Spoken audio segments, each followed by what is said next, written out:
check the squaring to make sure everything is good, and on to the next piece. This piece of wood here will hold one side of the track for the drawer. And now I can start assembling the shelf.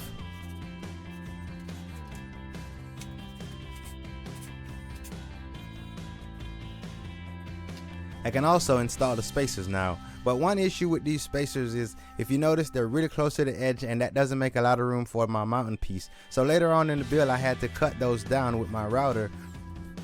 I use some coins as a spacer, but you can also use washers or whatever it takes to create a small space, and that's what I needed to mount these tracks correctly.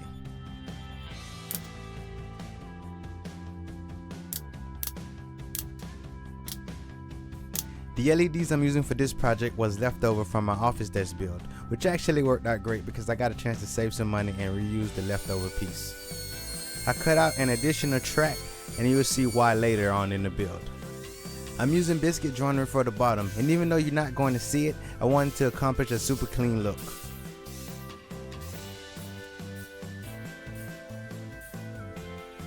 Add a ton of glue, insert the biscuit, and now I can anchor it down.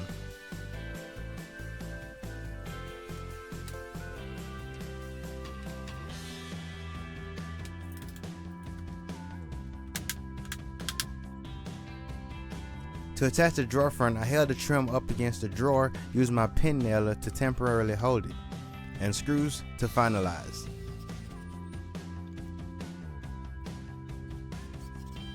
Seems to sit really well, but I had to fine tune it later to make it sit even better. I ripped a couple 2x4s on a table saw to make the mounting bracket. I used a trim router to cut out some dado slot for the extended arms. The extended arm should have been tightly snugged in the slot, but for the ones that weren't, I used shim to tighten that up, and I also glued and screwed them from the back side. And once the bracket's done, it should look something like this. And to get that out of my way, I took it to the wall and mounted it in place using a lever to get it straight.